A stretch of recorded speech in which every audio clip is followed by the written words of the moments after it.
I was very lucky. I started in TV when I was 17 as a tape operator at a tiny TV station up in northern Queensland. Tape operator is the worst job in the world, where you sit in a dark room and load videotapes onto a big machine. But the good thing about working in a small TV station is that you learn a lot of different things, and you learn how to use a camera, and you learn how to edit and all that silly stuff. G'day, I'm Scott Hillier. I'm a documentary filmmaker living in New York City. Got a job offer to go over to England to produce and direct and shoot a series of motorcycle Grand Prix in Europe, which for a young boy when you're 21 years of age is actually quite good fun.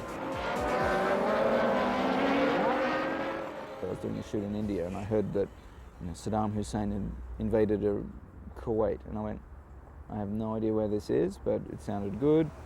Went back to London, told absolutely everybody that I could find that I wanted to go out there, just because it was the biggest news story in the world, and I wanted to be there.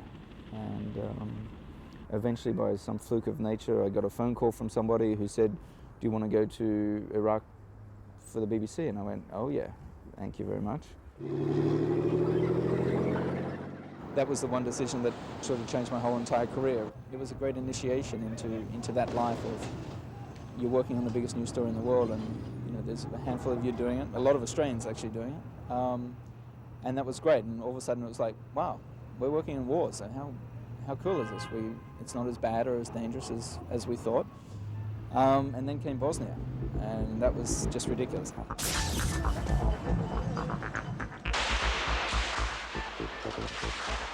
And just outside you just see artillery shells landing, bullets whizzing past, and on a really bad night you'd have to sleep in the bathtub because there's shrapnel coming into the room and stuff like that. You just really don't ever think that anything's going to happen to you. And you have a camera, so you pull it up to your eye and that's it. I had a very bad experience in Chechnya where I was caught underneath some Russian bombers, and we all went to ground, and there's some Chechen soldiers we were filming. These bombs were dropping all over the place, and they were just getting louder and louder and louder. And I looked over, and there was a woman running about, 30, 40 meters away from me, running along the road, and then she just disappeared. There was nothing. It's one of those times where you just want to say, okay, that's it, time out, finished. I'm a little boy from Cunnamulla in Australia. I'm not supposed to be out in the Caucasus fighting your war. So Chechnya really changed my life, but I didn't just have one life-changing experience in that week. I had two, because when I got back to Paris, my girlfriend had something very special to tell me. And I walked in the door and I was a mess. My head was like scrambled eggs. It was like, wow. And I walked in the door and she said, hi, glad to see you back, and by the way, I'm pregnant. So having a little girl and having survived 10 years of going off to war zones, my life just totally changed. And I got a job offer to go to New York City, and I sort of literally closed the chapter on my life as a war cameraman, because it's something you just have to cut straight off, because it is the most exhilarating experience ever, is to be able to go off to do things that very few other people want to or can do. So I closed that chapter of my life and started again, and nothing could be more different than living in New York City, the biggest, most grandest, exciting city in the world.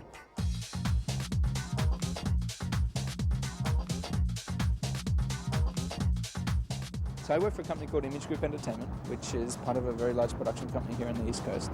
Hey, but I really want to get at this Gabriel Byrne thing. Wow. Gabriel Byrne. That'd be very cool. That's if it's confirmed. I mean, they're talking about Howard Safer, Gabriel Byrne, Joan Rivers. And at the moment I'm producing and directing documentaries for the Discovery Channel. We have an idea, we pitch it to them, they either like it or they don't, and then we go off and shoot it. This is so annoying. It's like every 3 seconds there's a scratch that goes right down the right-hand side of it. So it's a great break. It's sort of giving the excitement of traveling and still meeting people and doing very cool things, just not getting shot at. I got to make a documentary dealing with the New York City Emergency Services Unit. And I spent 3 months working in New York City following these guys around some very rough streets of New York City.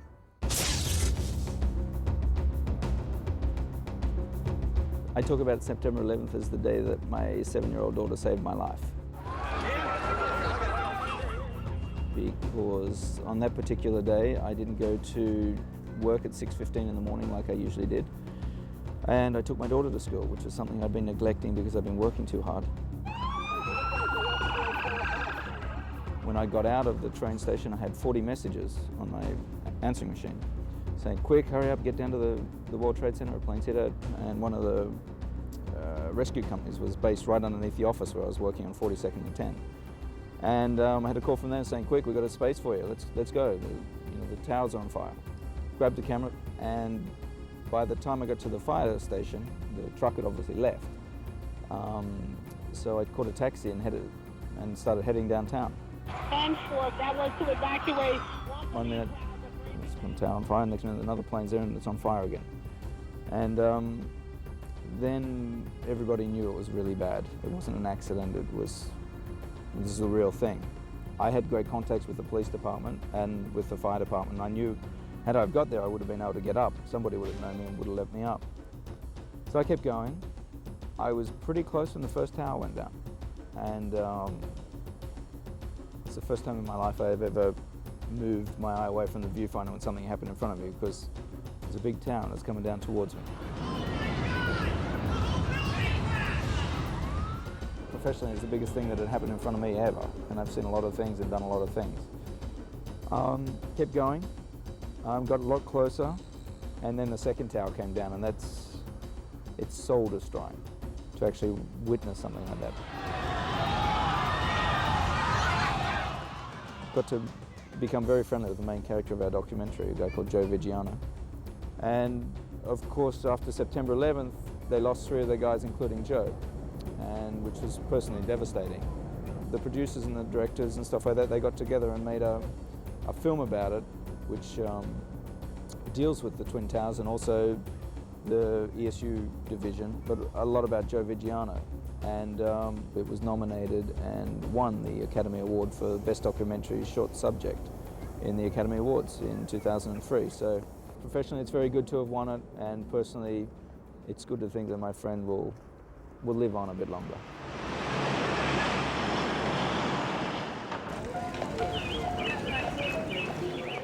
The reason you come to New York City is to work hard and earn a lot of money and try and have fun. And that's basically what you do. Otherwise, I'd go back and live in Oz.